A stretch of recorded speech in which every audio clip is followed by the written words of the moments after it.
Disney posts record high revenue profits in 2024. They lose $130 million to a hurricane. There's some optimism regarding the opening of Epic Universe in Disney World as well. And other news. That's today on Traveling with the Mouse.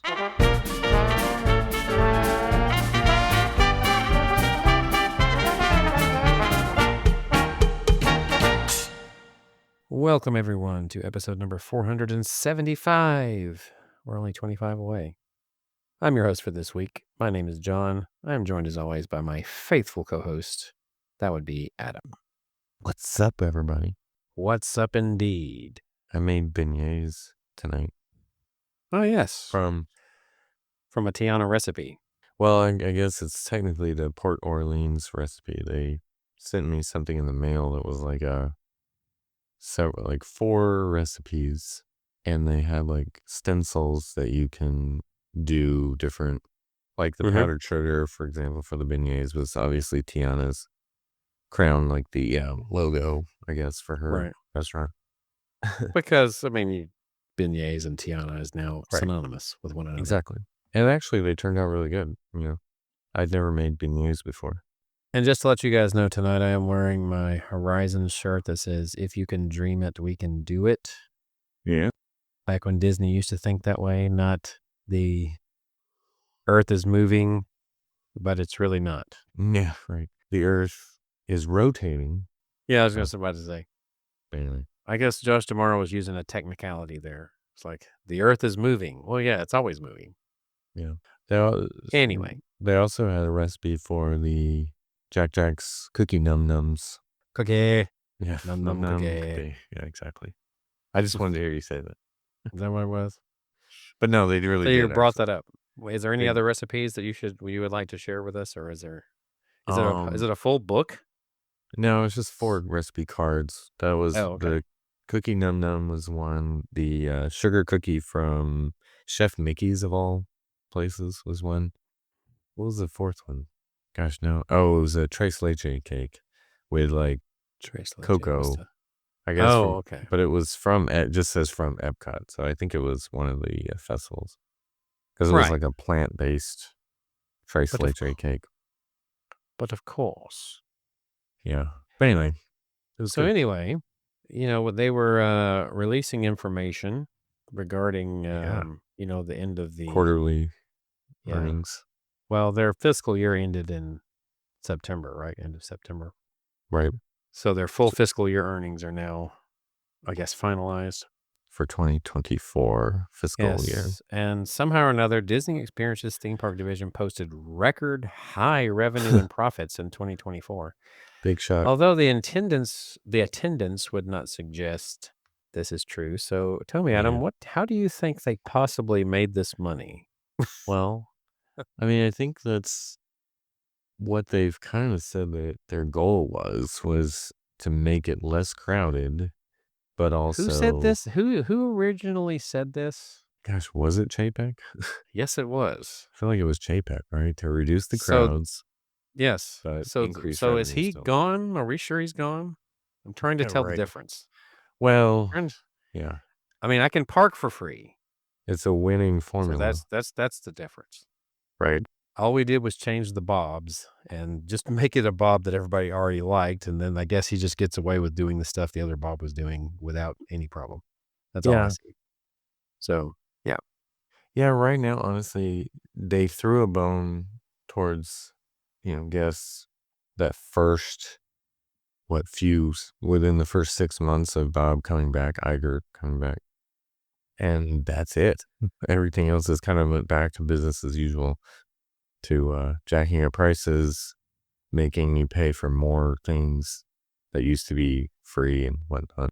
The only thing is now this Bob has a what's the term? A slicker tongue. He's more of a silver tongue. He's more of a politician, right? A much better one than silver tongue. Chapek was for sure. So you're saying he's a better liar? Okay. Yeah, better delivery. Obviously, we already know Tomorrow was a good liar because he told us dirt was moving already. Right. They hadn't even filed permits yet. That, that was, I think we discussed pre-show, that was a lot like, he was saying what I told you was true from a certain point of view. Yeah. They've learned a lot by buying Star Wars, apparently. Right, exactly. We like figuratively moved dirt, but not actually. Yes. Not literally. And I remember, and I brought up that, because we were watching the Pirates movies recently, I brought up how Barbossa said that about, like, when he said that Elizabeth would go free, right? And he said, it was you that failed to specify when or where. Yeah. So it's all in the details. It's all both movies, Star Wars and Pirates, like all of there. It's hidden. Yeah. Let's find meaning messages for the future of Disney from these. They were able to create these products, well, at least one of them, because they used it in real life. Yeah. But anyway. Maybe the jar of dirt is another symbol of, I've got a jar of dirt. Is that the dirt you moved? Have said. Yeah. Put it in a jar? Yes. He's like, well, I went out there with a shovel and I picked up some dirt and put it in a jar. And it's constantly with me, so it's moving. Yeah. Right. And guess what's inside it? Nothing, actually. Is what inside it? The plans for Villain's Land, I guess, is inside the jar of dirt. Yeah, that's what it is. Buried in the jar of dirt. Right. Or it's the heart of the Disney fans. That's what it is. Yeah. Stab the heart. They step on it like every day. But anyway, all in good fun. Yeah. All in good fun. We're the ones getting our hearts trampled on it. Stomped on just as much. Anyway, back to this story. Right.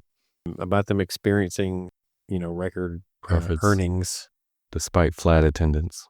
Yes. The division includes theme parks, cruises, and more. I'm not sure what the and more is supposed to be, but they posted a record $34.1 billion in top line revenue, which is a 5% increase over 2023.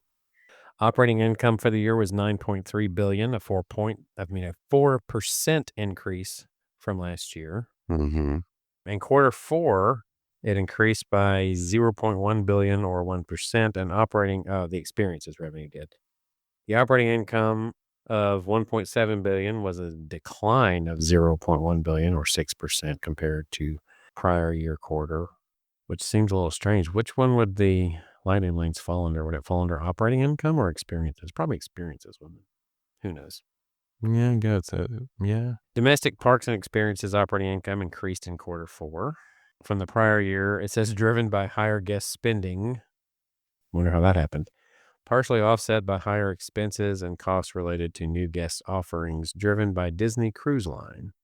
So, well, I think that's what they're trying to do is every possible way they can get money out of people, they're going to try to do. I think that's why Premier Pass happened. And, it's like these people have a lot of money and they spend a lot of money. So let's see if they'll spend some more. But I mean, it just seems so obviously like shameless, I guess, is the word to put it now. They've said this for a long time is, they wanted to lower the crowd level, but in order to offset that, they got to increase prices. Or doing it the way they're currently doing it, they may lower it further than they really want to. Just saying. Well, I know. Yeah, it's interesting to see their thinking about Epic Universe, which we'll get to that. Yes. But it's funny that they would even bring it up, truthfully, but yeah. I don't know if we would call this a snafu, but apparently they prematurely deployed the digital map showing the phase 1 closure of Dinoland. Did they retract that already? I didn't even look. I'll look right now and see. Yeah. So basically, because that's supposed to take effect on January the 13th. Yeah, it's back to where it was. It's back to the way it was? Okay. Yeah. Triceratops spin will go down. Of course, Primeval World has been gone. Yep. And Dinosaur will hang around for a while longer. Yep. We're not exactly sure when it's going to close. They haven't really given a date on that. Yep. Nor have they given a date on Rivers of America or Tom Sawyer Island or anything else. Right. The riverboat and all that. I feel like they're going to give a little more time on some of those things. Yeah.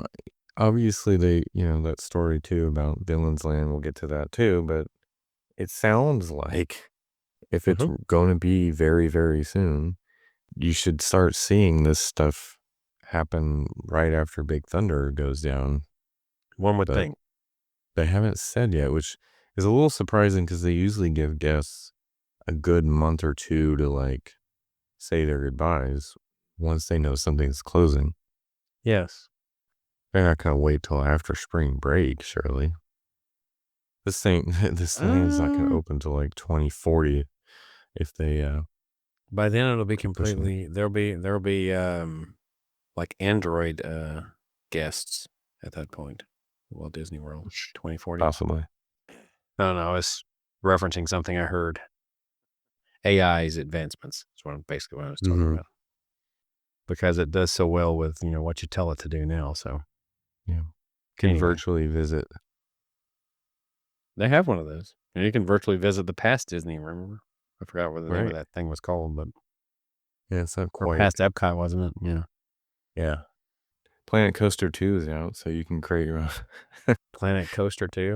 What Yes. is that? Is that like I'm out of the loop on a lot of those things. Is that similar to a roller coaster tycoon type? Yeah, it's like the next step forward in that like Planet Coaster. Gosh, that came out in like 2016.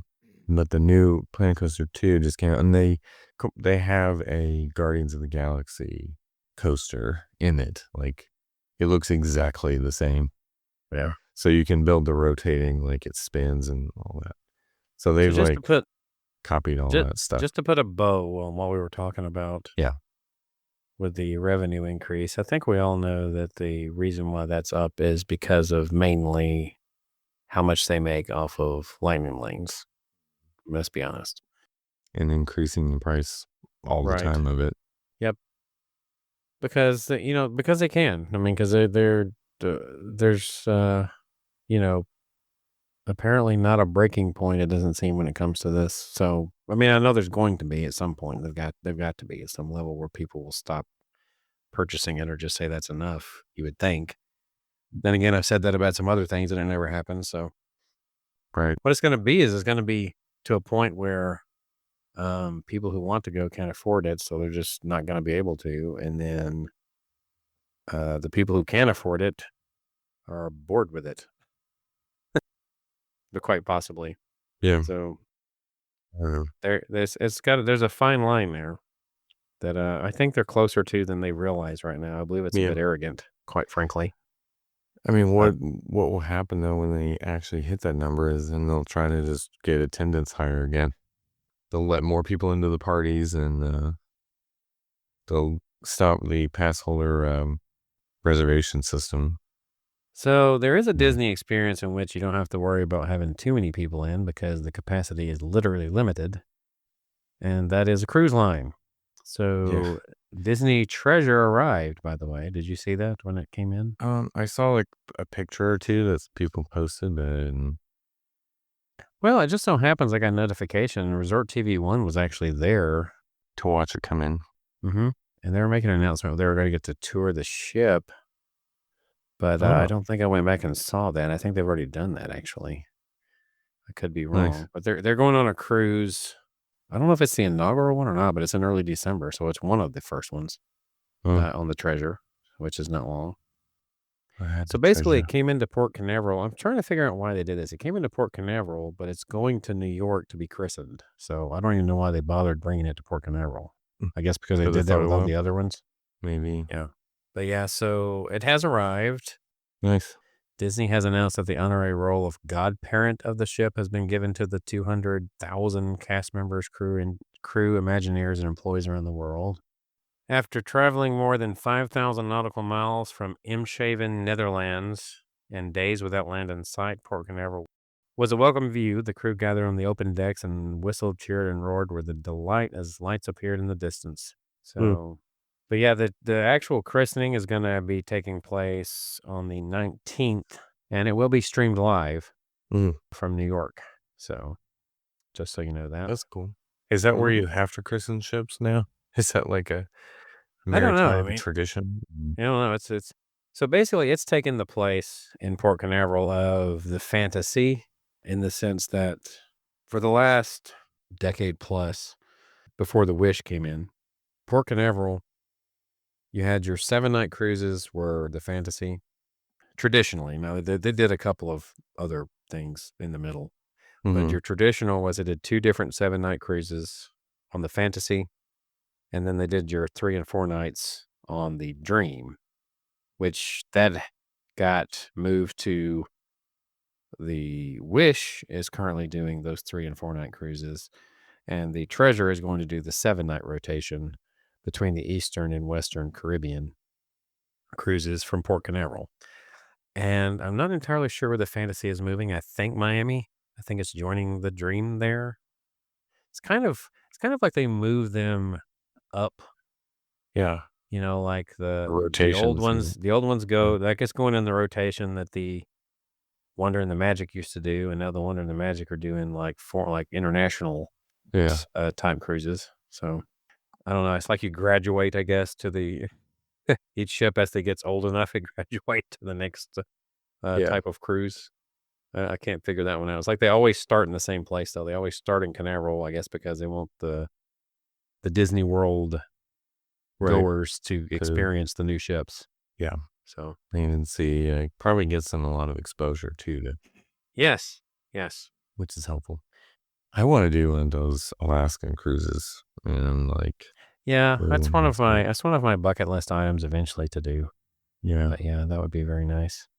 And I've been looking at the European ones, like out of Barcelona or something, but it's probably a little on the expensive side. Yeah, just a little. Yes, but it would be fun. Do they still do that thing where they waste a good bottle of champagne smashed on a ship or whatever? Do they still do that? I'm sure they do. I don't know how good of a bottle it is, but do you use a cheap bottle for that, or is it? I really don't know. I don't know. I have no idea. Curious. It's supposed to be bad luck if the bottle doesn't break, right? Whenever you do it, you sling it up against it and it doesn't break. So maybe they use the prop sugar glass or whatever, so make sure it breaks. Make sure that it breaks. Nowadays, they probably, I've never heard of one not breaking in recent years. Yeah. Well, you gotta, sling it really hard.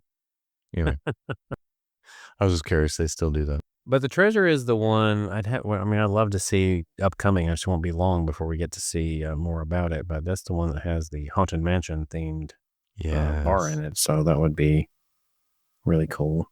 Indeed. Among other things. I can't remember all the features right now. We've covered it once before, and I'm sure we'll cover it back once again once we get to see it, right? Through other people's eyes. Right. But speaking of bars, didn't they release new concept art for the pirate bar at Magic Kingdom? I didn't see that one. I must have missed that. I saw that somewhere. That may have been an older story, but anyway, it just made me think of it. I'm looking forward to that because it is opening next year. So since we've been talking about pirates. One thing that could affect your cruise if you're going on one, and that's a hurricane. A hurricane? Yeah. Yes. Walt Disney World lost $130 million, it seems, due to both hurricanes Milton and Helene. They attributed that in the earnings call as well, basically saying that it impacted them by approximately $130 million, which sounds like a lot. It does. Is that mostly canceled reservations or damage, repair, and stuff like that? I feel like it doesn't. The thing is, it's always with their earning calls, it doesn't really give you a good breakdown. It's whatever they decide it is, pretty much the loss, whatever they decide the losses are for the most part. Yeah, I think they calculate it based on so many people canceled, so many people rescheduled and deferred their trips for a later date or something. So just to kind of sum it up, it's a combination of things. Of course, it was forced to close the theme park for a day, so that costs money, especially now that people were doing lightning lanes. Yep. Oh, yeah. So they lost on ticket sales. For sure. But there was also some damage, mostly the usual stuff, down trees, stuff like that. The roof at the Polynesian, apparently. Yeah, that one was one of the more substantial ones, I think, that they had to endure. And part of that reason is probably just because over time, it just costs more to repair things. Yeah. The damage that was done by Hurricane Ian in 22 was only about $65 million, and in Matthew in 16 was about 40. Right. 22, not that. There's only 2 years difference, right? So I don't know. But Ian also wasn't that big of a deal, if I recall, for Disney World anyway, right? So Yeah. I mean, Milton went right over it, but right. So yeah, Milton was probably came closer than one has done to them in some time, yeah, several years. indeed. Now, going along with these stories of the revenue, I did say that attendance was flat Mm-hmm. for the fiscal year of 2024, which ended in September. Domestic attendance was up just 1%, which is a 5% decrease year over year in 2023. Internationally, it was up 9%. I think a lot of those still were not being open the year before, though, right? Or experienced some downtime. Didn't Shanghai still, like, it still wasn't fully open yet, I don't think? Yeah, there are. Sometimes, like, they Yeah, had some more Hong closure Kong closed a few times. or Yeah, some limited open and ones. closed. Yeah. Yeah. However, hotel bookings were flat in 2024, it says, domestically at 85% occupancy. Boy, you wouldn't know that by the way they do the website. You would have thought they were full all the time. Yeah, there was. Yeah, it's I don't know why they interesting. purposefully do that. It's like, Yeah, I feel like, see, that's the other thing that I felt like changed temporarily. The availability went differently, but then I think Iger decided, hey, Chapek was onto something here once again.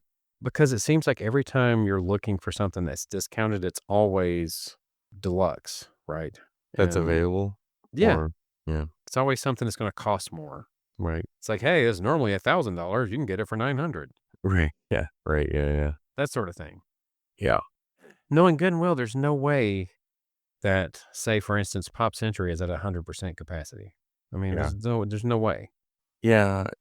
It does make you wonder where that is, and maybe it's just that other sites sometimes have some inventory, like an Well, Expedia that's or something. true. I mean, they do something, but it's not. There is no way that Yeah, it big of can't a be a difference. ton. Yeah, I don't know. It's weird what they do. And I don't know what their relationship is with Expedia these days. I mean, I think it still is out there. They're the only travel site that I can think of in which I've seen their rooms on. I'm sure there's others though. So I'm sure they have to, Probably. give a certain percentage. Right. But they also give a little percentage to the actual discounted rate. So, Right. but they even still, if you do a search without the discount on, you still usually don't find a whole lot. So, And the other thing too, this has happened recently with the website. Like you'll search dates, it'll say nothing is available if you just search all. You have to get specific first, yeah. then you can go to broad. Gosh. I I also, mean, it's like that is just the most ridiculous thing I've heard of in my life. yeah, And it seems to be on purpose because it happens all the time now. It's like every single time you try to search now, it does it that way. right. Just to vent some more about that, I was looking at changing my resort and wanted to see, so just instead of modifying the reservation, I just wanted to like do a brand new search just to see what else That's what was I out do. there. And I went through the endless loop of, okay, I log in to see what the other rates are, pass holder D23, Disney Plus, and then it goes back to the homepage, and then you do the search again, and then it doesn't show me the rate, so I have to click to log in again, and then I log in again, and then it goes back to the homepage, and then I go do the search again. Doesn't show me the rate, so I have to go back and Here's bam. what I have to do. Okay, so you search your initial, shows you literally like no pricing, right? You pick one of the ones that's on that list, and then it gives you the options between room or whatever the discount is or package, right? And you can choose one of those and then go back, right? And you start seeing these things, right? So you see the ones that are discounted are not necessarily the ones that are only available. So you go back and do regular room and you find more at their Right. rack rate. So they're obviously not discounting every room, Yeah. even though they're not full. Right. I don't know what they're trying to accomplish with this.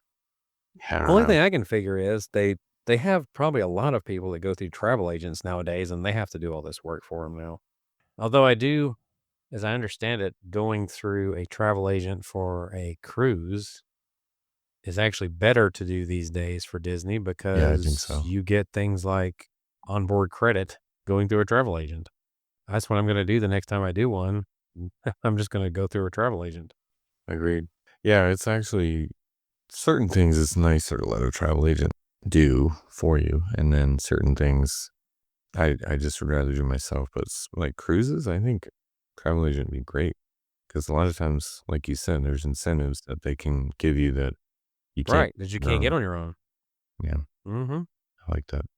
To finish up on that story, theme park admissions revenue Hmm. was up 7% year over year, which again is probably it says admissions. That's because the tickets were increased because they not, it was up freaking 7% year over year, basically because of how much they charge per ticket. So they're showing they can still grow revenue even with less attendance. So they don't have to be Right, number because they're one. charging to 11.1 billion in 2024 from 10.4 billion in 2023.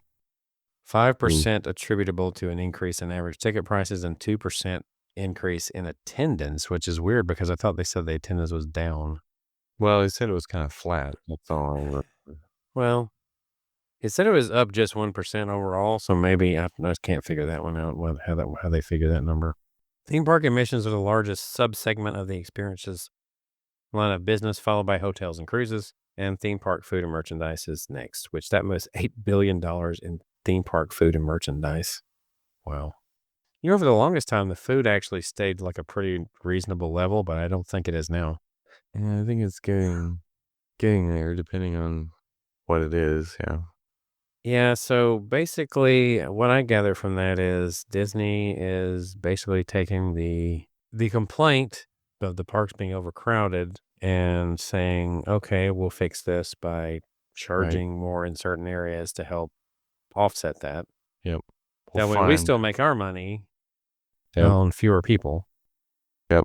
which I guess is kind of like the way to do it, truthfully, but it prices some people out that were loyal. Yeah. So it kind of makes you think, like, is it? Because I know we did complain about the crowds at sometimes in the past. Sure.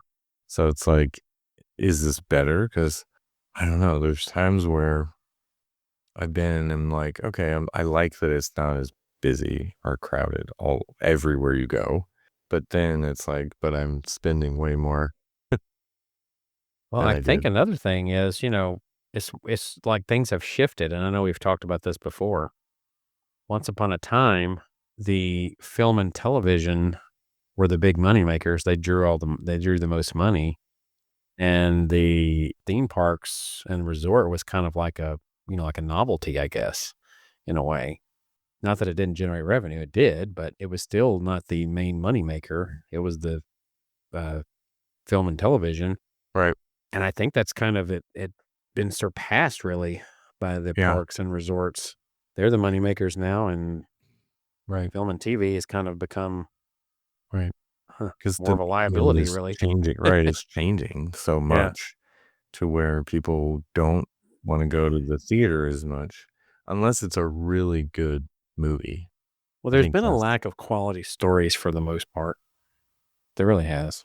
I yeah. mean, But that's not just my opinion either, folks, by the way. It's reflected in the numbers.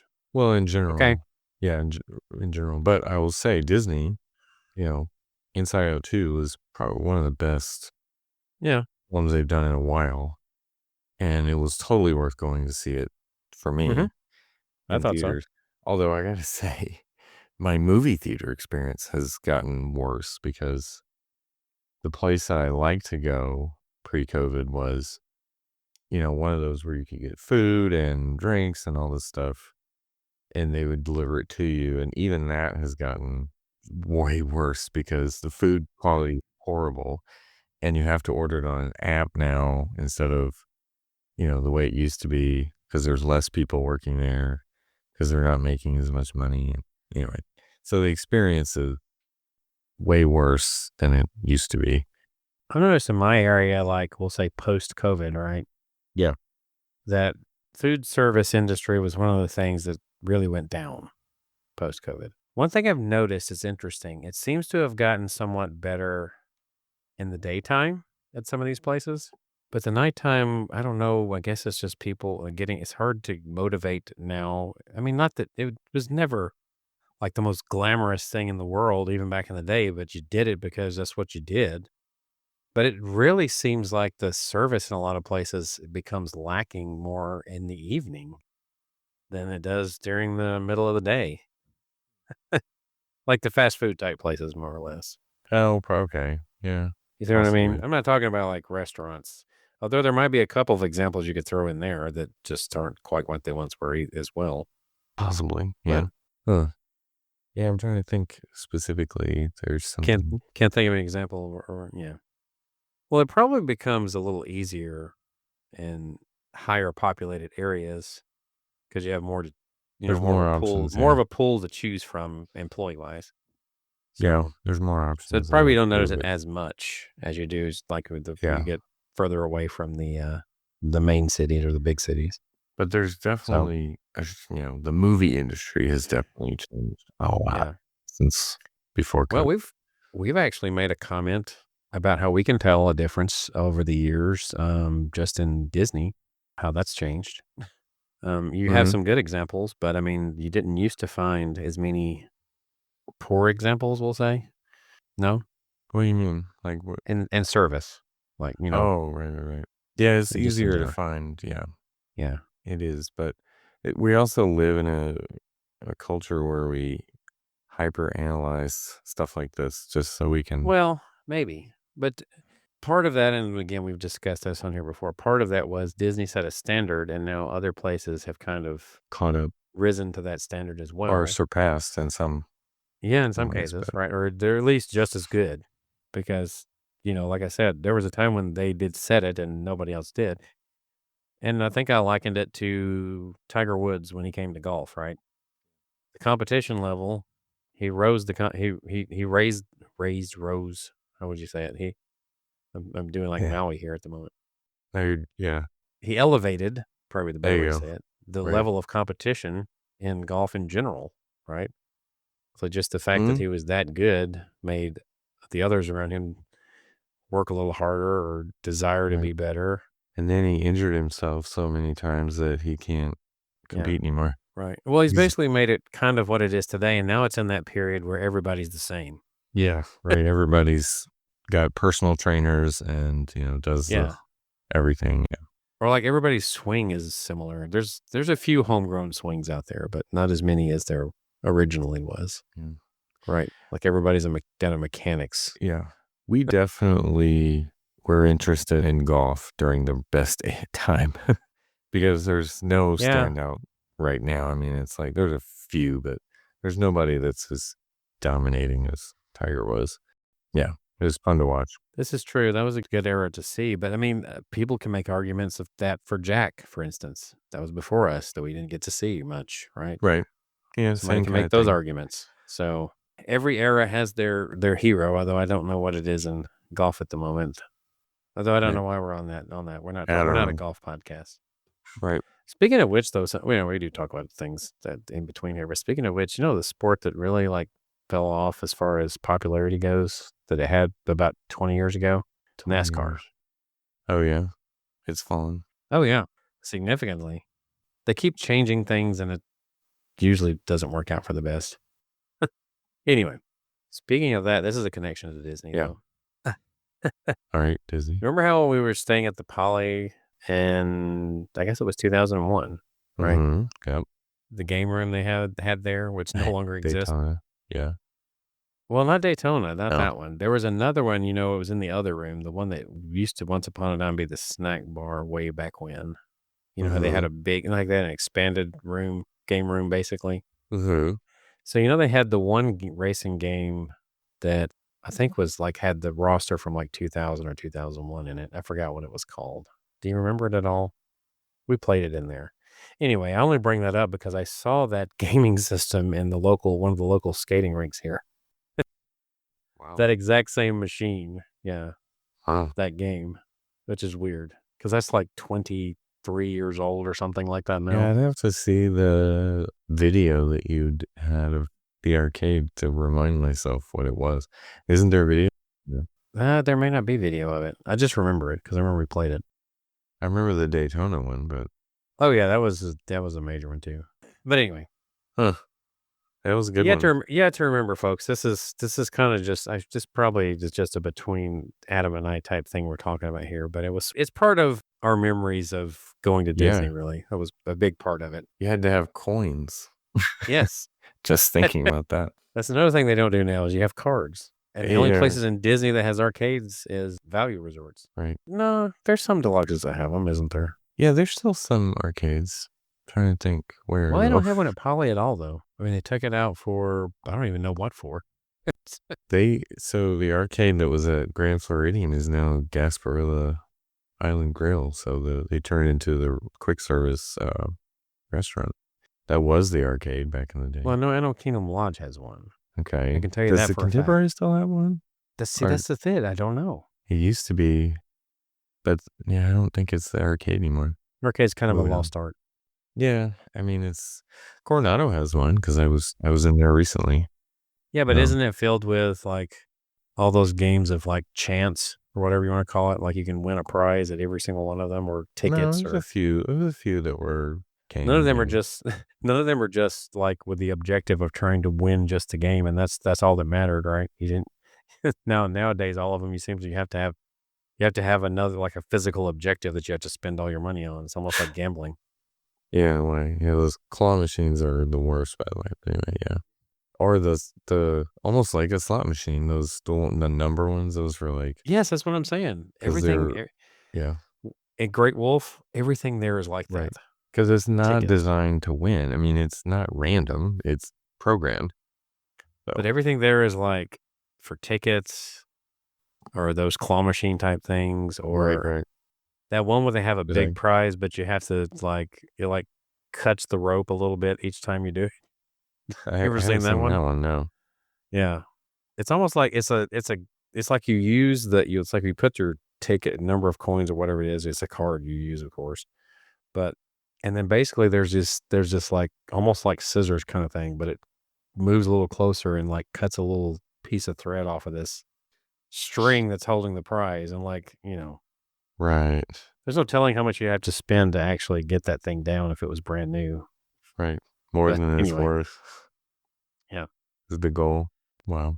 So anyway, I don't really see much more I want to discuss. Villain's Land? Because backstory? Which wasn't much. I mean, they didn't give us much. Well, we kind of mentioned it earlier, so. Well, the specific quote I have right here is. Go ahead. A mysterious spell has been cast, summoning all villains from every realm. In this land, the heroes, they don't come to save the day, and there might not be a happily ever after. You got to say that in epic movie guy voice. Yeah. You're supposed to say it like that. Sure. But the concept, is this a new concept art too, this one? There's clearly a coaster that's going to be here. Yes, and it looks as though it's going to be Maleficent themed. Yeah. It looks like a Briar coaster. Splash Mountain? Yeah, I know. They're bringing it back in coaster form. And I'm sure the other one will be like a dark ride, right? Because that's what they do. But could be. Yeah, it seems to be they do thrill ride. It's like it's almost like an A and a B, so to speak, right? Like there's the top tier attraction and there's a secondary attraction that's usually not like too bad, but it's not the same level as the first one, right? Yeah, you mean like a Rise and a Smuggler's Run? Yeah, like Rise is obviously the top attraction, and Smuggler's Run is the secondary. They're both good. I wish they would update Smuggler's Run because I could have swore they told us before it opened that there would be multiple like missions. I'm still waiting on how I performed in the game to following you around. Yeah, like for people to comment about that. Right. I'm tired of stealing coaxium. Like, it's annoying. I don't know. Just the fact that it looks like you're in the Falcon, that still holds something to me. It does, but they force you to concentrate on the screen so much, and all I want to do is like look around at the cockpit and pretend. You don't have to. You could just let it go and let it bang into everything or not shooting it. But there was tomorrow. I was going to say he said very, very soon construction is going to happen. Is this the second time or was that the first time? This was recent. So this was not D23. This is like a new, which occurred in August. Right. That was August. This is like recently. So 3 months ago. He said, I'm excited about a lot of projects, and I'm particularly excited about this one. I'm looking forward to breaking ground on this land, and we're going to do that very, very soon. Even though he said it was already dirt moving. Right. So it's going to happen. You're going to break ground very soon, but they were already moving earth. So, which is it, Josh? Right, exactly. Is what you told us true from a certain point of view? Yeah. But I would think, I mean, this cars thing that no one seems to be that excited about, that's going to go where Rivers of America is. Wouldn't they need to kind of build that first, or at least start building that first? Because the that entrance, was going to take a while. Yeah, but I mean, Villains Land is going to take forever too.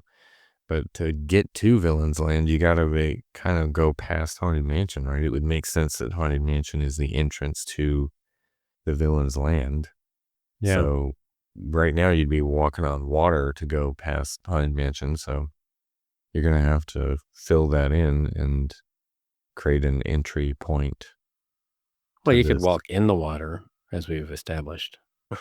Well, sure, but they're going to close. They're obviously going to close Rivers of America first before they. I mean, they can be doing them simultaneously, obviously, but you would expect if this is going to be happening very, very soon, then you would expect them to announce some sort of a closure involving the riverboat and Tom Sawyer Island. Exactly, because we already know Big Thunder's going down, and likely it's part of that. So, and you have to think that at some point they're going to have to bring the railroad down again. So make sure if you want to ride the railroad for first time in probably a long time, even though it was already down a long time once before trying. Right. It makes you wonder if Villains Land will fit within the berm, so to speak, the figurative berm of the railroad track. Well, maybe they could find a way. Maybe they're going to go under it again like they did with Pirates. Well, it's harder to do in Florida to go under anything. That's what they did in Florida. Right, but it's just because it's built up so much. I mean, you can't dig down, so you got to go up first. And I don't know. No, what I'm saying is Florida is where they did that. Well, they went under the road. Right, but it's like Haunted Mansion and Disneyland goes under as well. Yeah, it actually goes down. But you can actually dig in California and not hit water, so that's what I'm trying to say.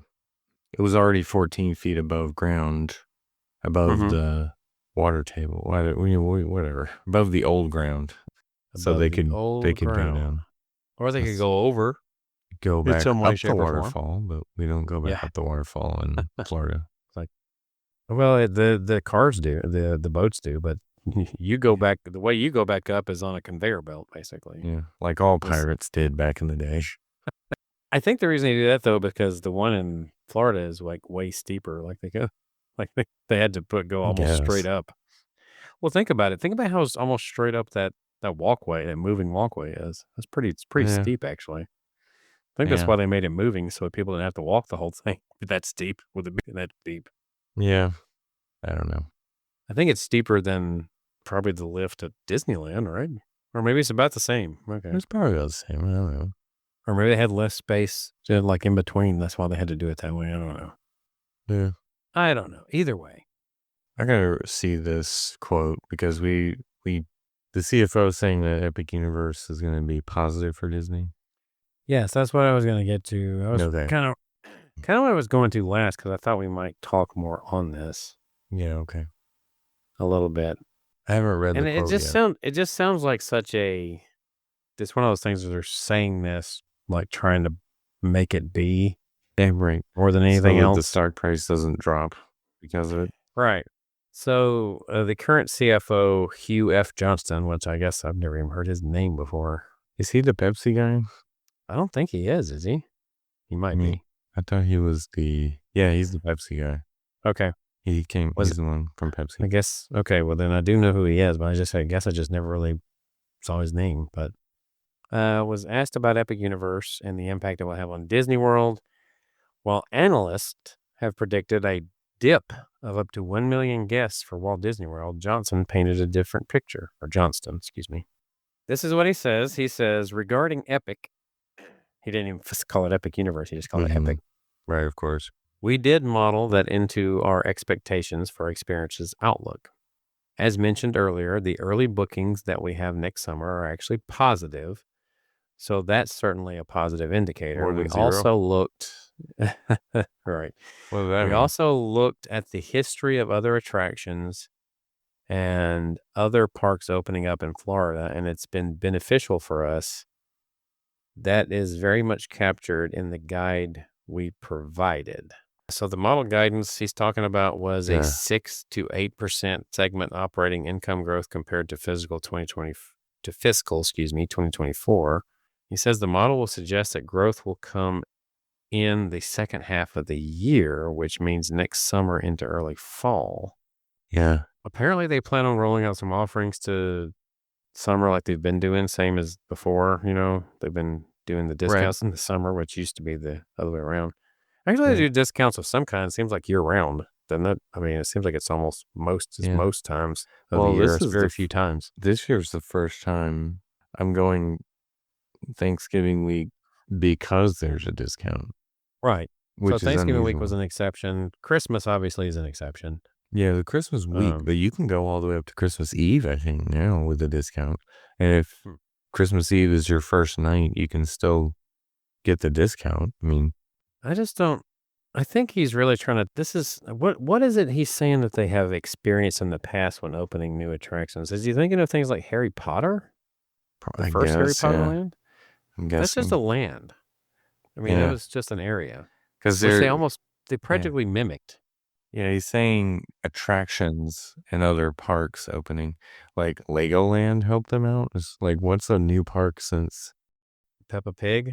I mean, again, I'm trying to think of what parks he's talking about, because there hasn't been a new park aside from the ones we just mentioned. Right. It says 2001. Right. Like a major player like Universal hasn't opened ones. They were the last ones to open one when they opened Islands. Yeah. In what, 99, right? When was that? Yeah. Yeah. 99. No one has opened one since then. So they must be talking about things like Harry Potter or whatever, which did that really help them immediately? I don't know.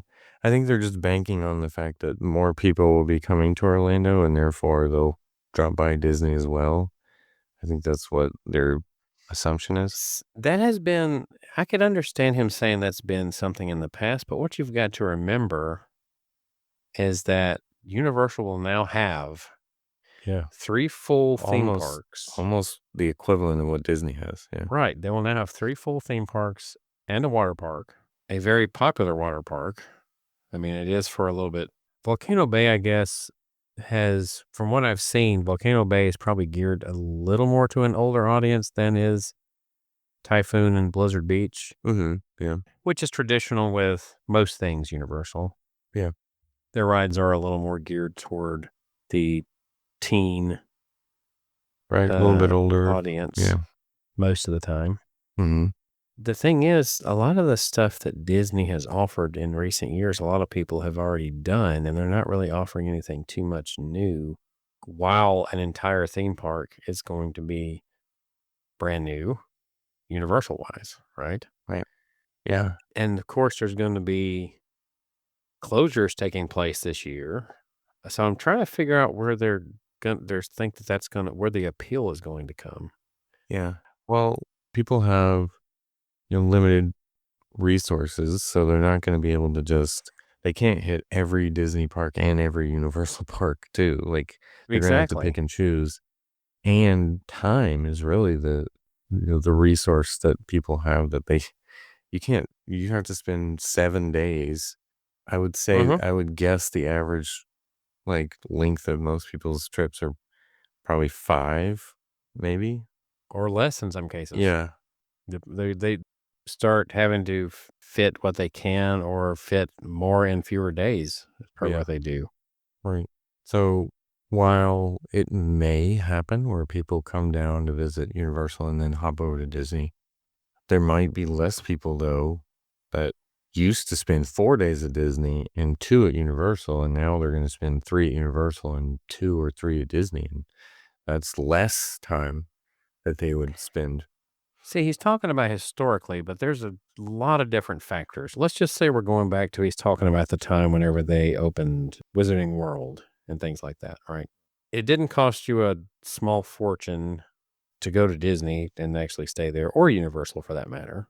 You didn't have all the extras that you had to buy once you were there, right? For instance, FastPass Plus was not really a thing just yet when it first opened. It came about not long after, and it was new at that point, so you didn't have that during that time period. So of course they didn't see any significance during those time periods. I mean, they don't have a real fair comparison, I guess.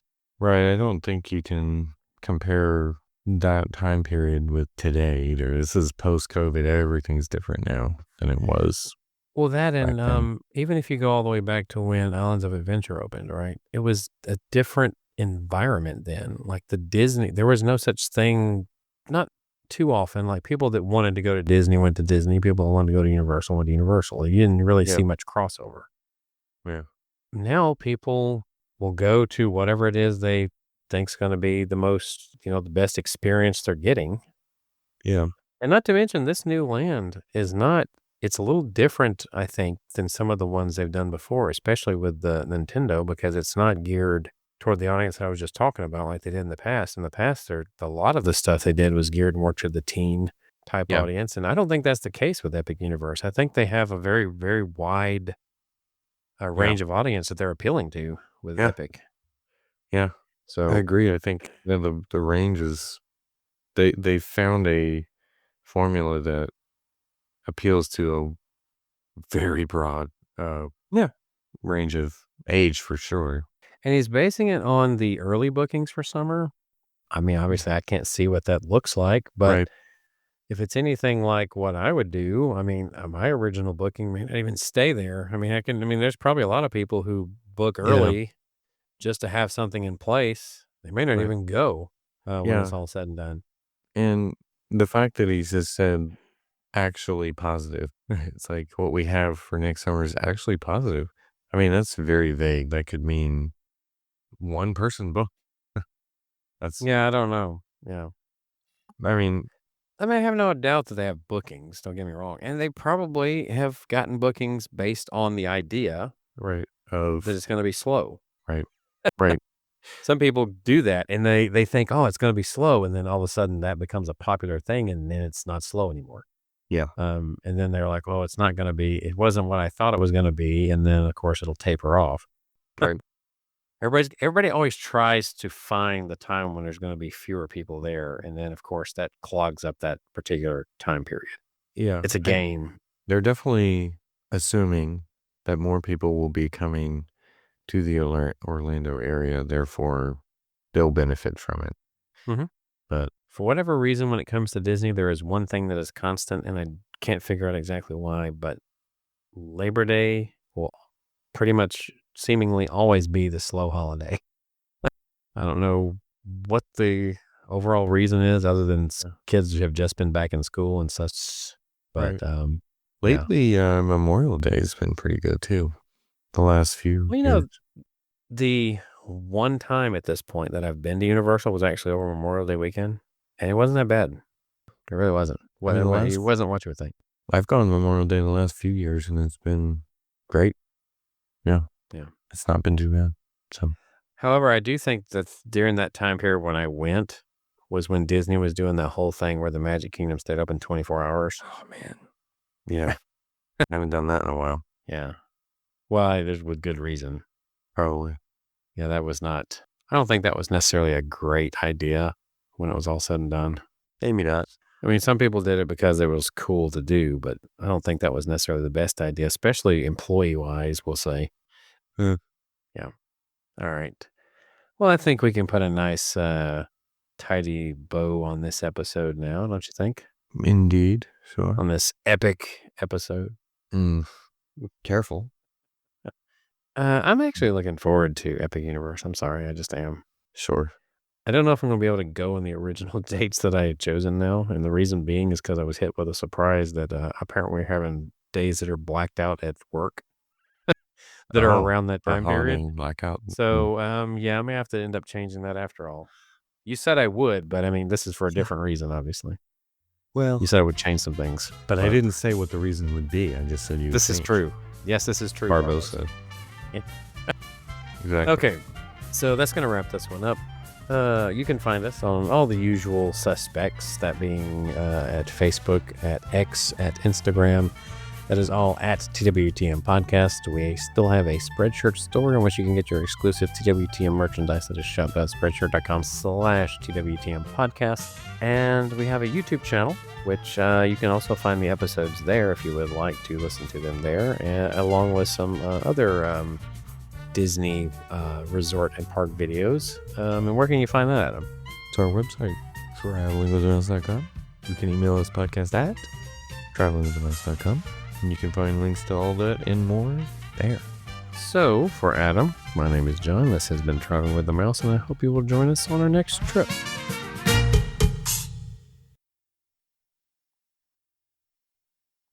A Christmas tree sushi. Oh, yeah, that was good. Christmas tree sushi. Yeah, I was looking at Festival Holidays menus. There's a few good ones on there I'd forgotten about. It's kind of hard to go through menus on the show unless you're just devoting it all to the menu because there's Right. so much to cover. Right.